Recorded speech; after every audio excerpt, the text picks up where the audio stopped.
어제와 동일하게 우리 마태복음 21장 1절로 우리 11절까지의 말씀 같이 보도록 하겠습니다. 마태복음 21장 1절로 11절까지의 말씀입니다.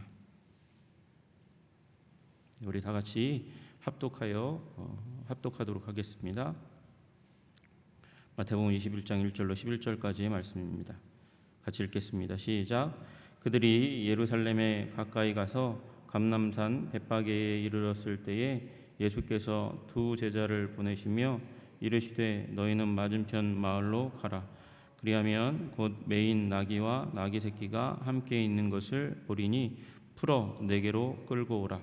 만일 누가 무슨 말을 하거든 주가 쓰시겠다 하라. 그리하면 즉시 보내리라 하시니 이는 선지자를 통하여 하신 말씀을 이루려 하심이라. 일렀으되 시온 딸에게 이르기를 내 왕이 내게 임하나니 그는 겸손하여 나귀 곧 멍에 매는 짐승의 새끼를 탔도다 하라 하였느니라.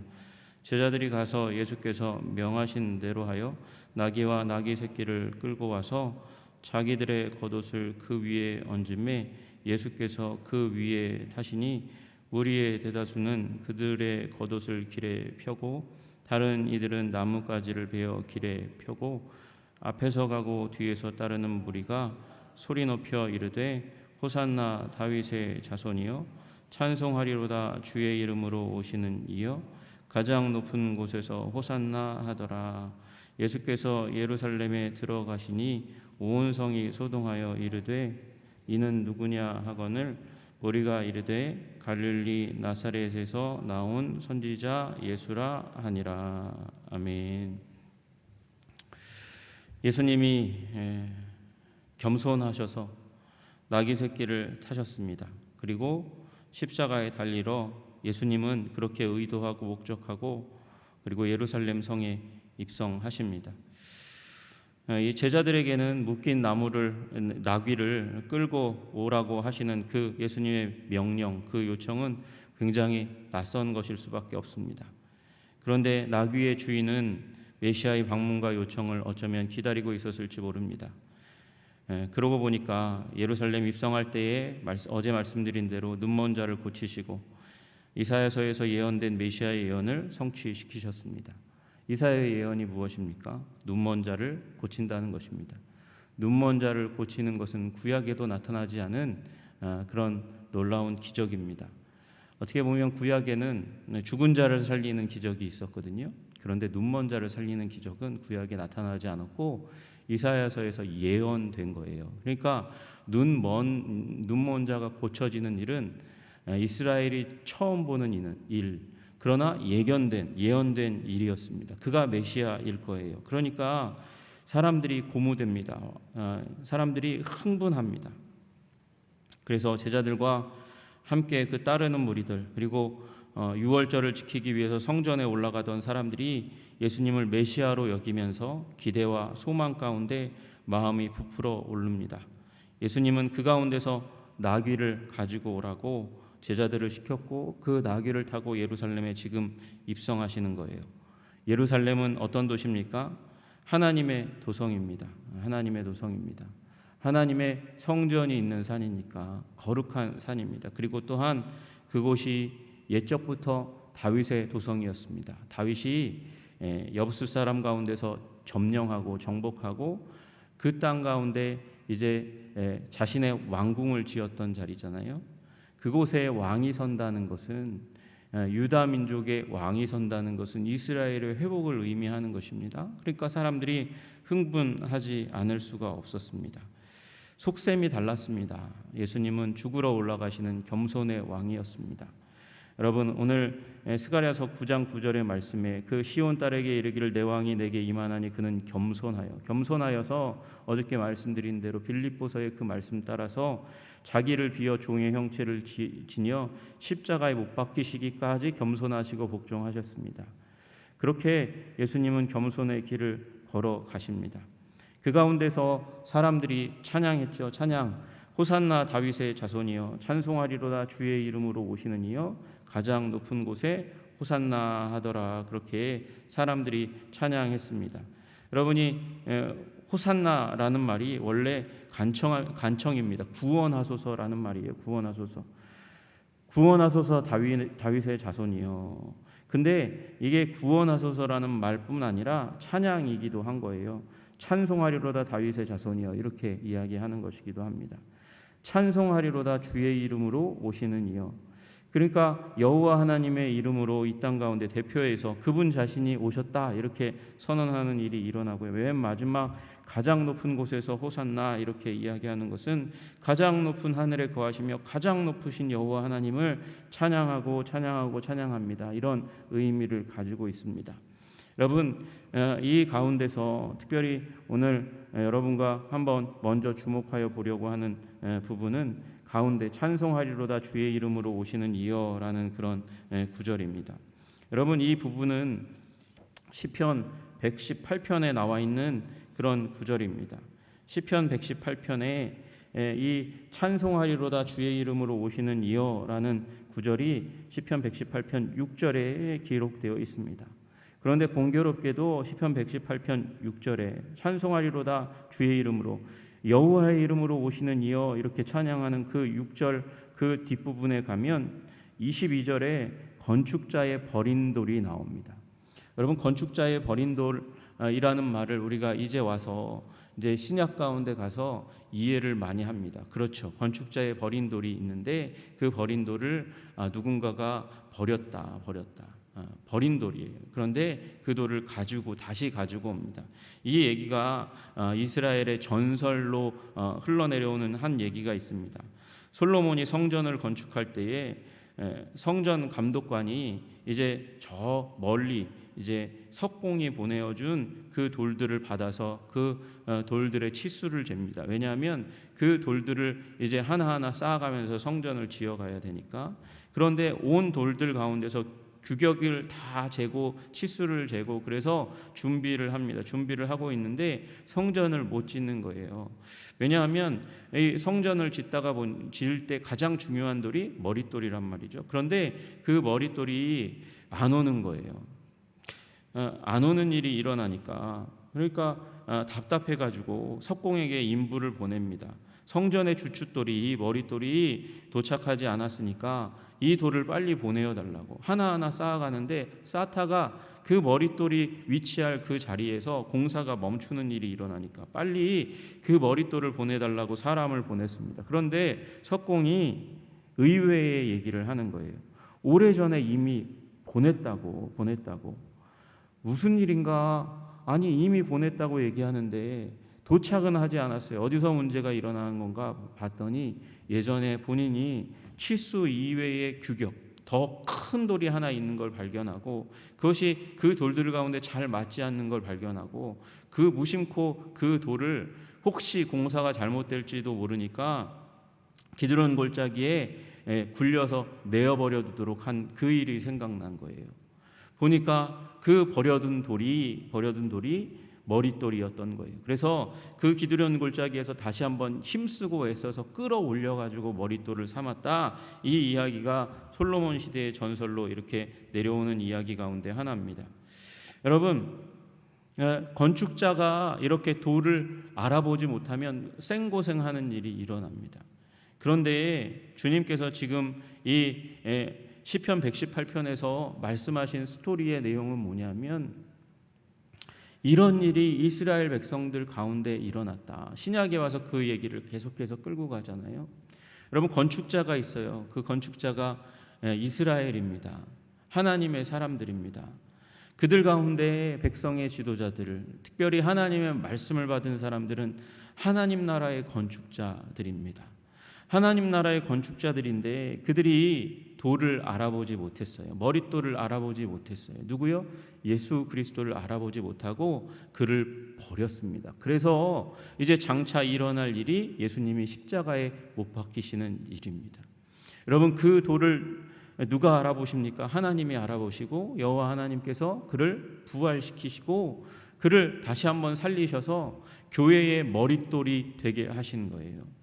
여러분, 그 건축자, 사람은 그러니 하나님 나라의 온전한 건축자가 될 수 없습니다.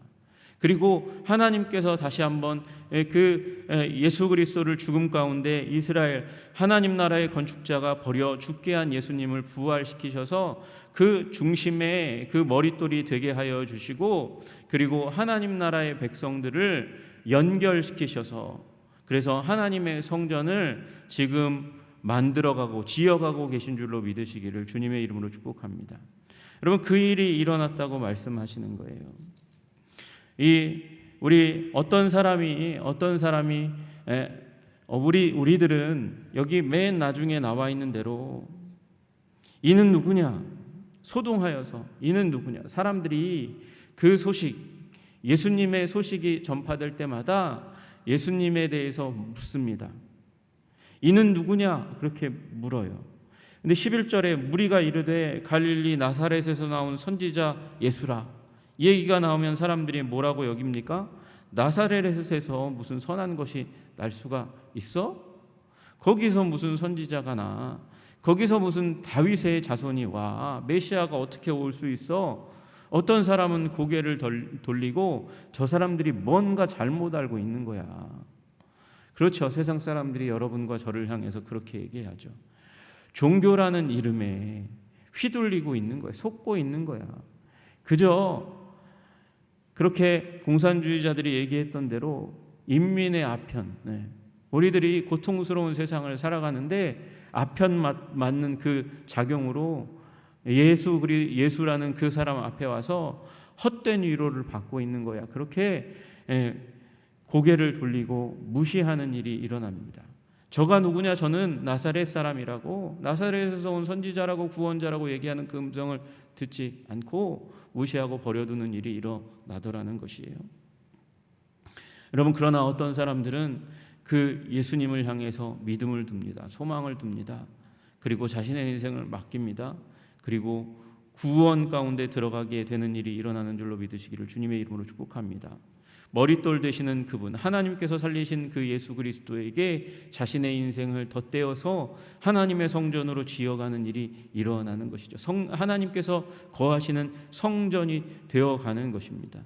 하나님께서 함께 하시고 하나님께서 성령과 능력으로 우리에게 기름 부으시는 그 자리 가운데 오늘도 믿음으로 나아가시는 여러분과 제가 되기를 주님의 이름으로 축복합니다. 여러분, 그분은 겸손의 왕이세요. 우리 이 5절에 나와 있는 그 말씀은 스가랴서 9장 9절의 성취입니다. 나귀 새끼를 타고 오신 겸손의 왕이라고 그렇게 말씀하세요. 그런데 여러분, 이 말씀이 다만 9장 9절에서 끝나는 것이 아닙니다. 우리 스가랴서 잠깐 한번 보았으면 좋겠습니다. 스가랴서 말씀에 9장 9절에 보니까 여러분, 이 주님께서 성취하신 것이 더 있더라는 것이죠. 시온에 따라 크게 기뻐할지어다, 예루살렘에 따라 즐거이 부를지어다. 보라, 내 왕이 내게 임하시나니 그는 공의로우시며 구원을 베푸시며 겸손하여서 나귀를 타시나니 나귀의 작은 것 곧 나귀 새끼니라. 그렇게 말씀하세요. 그분 겸손의 왕이 이제 예루살렘으로 들어가십니다. 그런데 그 일로 말미암아 하나님께서 하실 일이 무엇입니까? 내가 에브라임의 병거와 예루살렘의 말을 끊겠고, 여러분, 겸손의 왕이시기 때문에 강력한 무력의 하나님이 아니시고 겸손의 왕이시기 때문에 그분께서 하시는 일은 병거와 말을 끊는 일입니다. 전쟁하는 활도 끊으리니, 전쟁을 끊으시는 거예요. 전쟁을 없이 하시는 일을 하시는 것입니다. 무슨 말입니까? 그분은 평강의 왕이라는 것입니다. 옛날 말로 하면 살렘 왕이라는 것입니다. 살렘 왕 하면 생각나는 분이 있으세요, 여러분? 아브라함이 10의 1조를 드릴 때 나왔던 멜기세덱이 살렘 왕이십니다. 멜기세덱의 반차를 쫓아 이 땅 가운데 오신 아론의 제사장직이 아니고 다른 제사장직으로 이 땅 가운데 오신 분이 예수 그리스도이세요. 그분은 겸손의 왕이시고 평강의 왕이십니다. 러시아 선교사님 조성우 선교사님이 카톡에다가 어저께 그 가슴을 토하는 그 시를 보내주셨어요. 시와 같은 기도문을 보내주셨어요. 러시아 땅 가운데서도 눈물이 가득하다는 거예요. 군사를 보내는 군사를 보내는 어머니와 아버지의 마음이 찢어지는 그 마음이 그 땅 가득하다는 거예요. 그러면서 밑에 동영상을 하나 붙여주셨어요. 뭔지 몰랐어요. 처음에 이렇게 보니까 뭔지 몰랐어요. 보니까 노보시비리스크, 노보가 새로운이라고 뜻이거든요. 시비리스크, 그러니까 시베리아 벌판 가운데 새로운, 그러니까 중간의 기착지예요. 거기 그 길목에 수많은 탱크들이 지나가고 있는 거예요. 전차들이 지나가고 있는 모습을 사진으로 찍어서 보내주셨어요. 여러분, 전쟁으로는 문제가 해결되지 않습니다. 전쟁으로 문제를 해결하려고 푸틴이 그래서 탱크를 보내고 미사일을 쏴댔지만 그것으로는 문제가 해결되지 않는 거예요. 평강의 날이 와야 하는 것입니다. 화평의 날이 와야 하는 것입니다. 그리고 서로의 의견을 내려놓는 겸손의 자리 가운데 들어갈 때야 세상은 비로소 화평의 자리 가운데 들어갈 수 있습니다. 여러분, 우리가 어떻게 겸손하고 어떻게 화평을 이루어갈 수 있습니까? 예수님을 따라갈 때, 십자가를 지시며 자신의 목숨을 내려놓으신 그 예수님을 바라볼 때, 그리고 그 예수 그리스도 안에서 우리를 하나로 지어가시는 그 하나님의 은총, 십자가 보혈 안에서 형제로 자매로 삼아주신 그 은혜를 바라볼 때 우리는 비로소 우리의 욕심을 내려놓고 양보하고 서로 하나가 되어갈 수 있는 일이 일어나는 것이죠. 그가 이방 사람에게 화평을 전할 것이요, 그렇게 말씀하세요. 그 화평이 그냥 예수 그리스도에게만 남아있는 것이 아닙니다. 그 전쟁의 무기들을 다 끊는 것으로 끝나는 것이 아니라 그가 이방 사람에게 화평을 전할 것이요, 이방의 전쟁의 사람들, 그리고 이기심의 사람들, 여러분, 이방 사람들이 다른 사람들이 아니에요. 지금 이스라엘도 하나님 예수 그리스도로 말미암아 예수 그리스도 안에서 보면 이방 사람인 것이죠. 화평이 아니고 미움이고 증오고 그리고 차별의 자리 가운데 들어가고 있는 것이에요. 그러나 주님이 오신 목적은 그가 이방 사람에게 화평을 전할 것이요, 그래서 그로 말미암아 그의 통치는 바다에서 바다까지 이르고 바다에서 바다까지, 여러분, 이 해 뜨는 곳에서부터 해 지는 곳까지 모든 민족 가운데 무엇이 그의 통치가, 그의 다스리심이, 그의 영광스러운 주되심이 해 뜨는 곳에서부터 해 지는 곳까지, 저 바다 끝에서 저 바다 끝까지 가득하게 일어나는 일이 나타나게 될 것이라고 말씀하고 계신 것이, 유브라데 땅에서 땅 끝까지 열방의 왕으로 주님께서 드러나고 나타나실 것이라고 말씀하고 계시는 줄로 여러분 믿으시기를 주님의 이름으로 축복합니다. 여러분, 이 일이 전 세계적인 화평의 통치, 하나님의 권능의 통치, 성령의 통치, 성령, 하나님 나라는 어떤 나라입니까? 먹는 것과 마시는 것, 잘 먹고 잘 사는 것, 거기가 하나님의 나라가 아니에요. 그것은 하나님 나라의 한 표징일 뿐이죠. 나타나는 한 현상일 뿐이에요. 먹는 것과 마시는 것에 있는 것이 아니고 본질은 성령 안에서 의와 평강과 희락이라고. 성령 안에서 의와 평강과 희락을 누리다 보면 잘 먹고 잘 사는 일이 변화되는 일이 일어납니다. 이민족 5,000년 역사 가운데 여러분, 외침을 통해서 잘 먹지 못하고 잘 살지 못했습니다. 잘 먹고 잘 살면 외세가 넘어와 가지고 가진 것 다 뺏어가고 우리의 남자들을 죽이고 여자들을 빼앗아가는 일들이 이 역사 가운데 가득히 일어났습니다. 그러나 주님께서 복음을 허락하시면서, 화평의 복음을 허락하시면서 그 복음으로 말미암아 의와 평강과 희락을 쫓아가면서 추구하면서 이 자리까지 오게 된 줄로 믿으시기를 주님의 이름으로 축복합니다.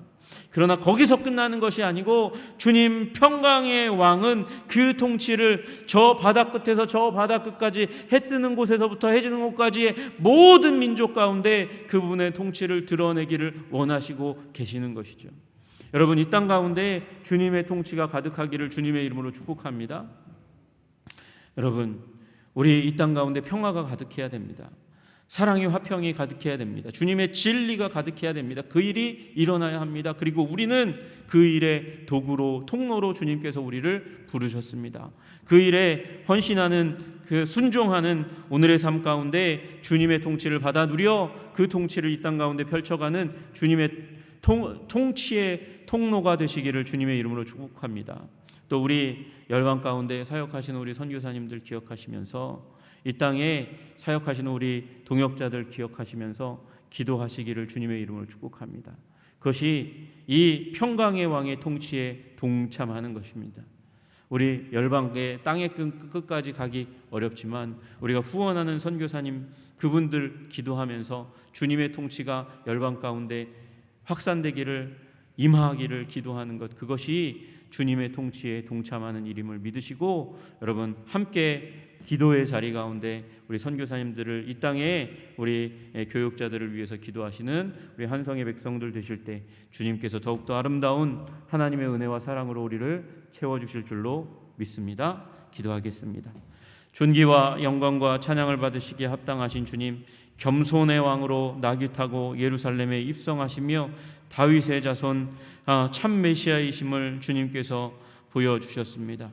하나님, 세상의 많은 이들은 이기적인 목적을 위해서 사람들을 파괴하며 살아갑니다. 그러나 겸손의 왕으로 오신 예수 그리스도 주님께서는 자신을 파괴하심으로 말미암아 십자가 보혈의 은혜가 죄를 이기고 자아와 정욕을 이기는 복음의 능력을 우리들 가운데 부어주셔서 하나님, 우리도 겸손하게 살 수 있도록 만들어 주셨고 우리도 주님의 뜻을 따라서 평강을 이 땅 가운데 펼쳐낼 수 있는 하나님의 통로로 삼아주신 것을 감사합니다. 이 사랑과 평화와 의의 통치를, 그 기쁨의 통치를 하나님 오늘의 삶 가운데 우리를 통하여 열방 가운데 민족 가운데 펼쳐 주시기를 간절히 소원합니다. 우리를 주님의 나라와 영광의 도구로 사용하여 주시옵소서. 하나님, 이 자리 가운데 나와 기도하는 우리가 주님의 평강의 아버지 통치의 통로고 도구임을 다시 한번 고백하고 그렇게 불러주신 주님의 은혜에 감사하며 주님과 함께 오늘도 평화의 사도로 세상을 걸어가는 자들 되게 하여 주시옵소서. 예수님의 이름 받들어 기도드리옵나이다. 아멘.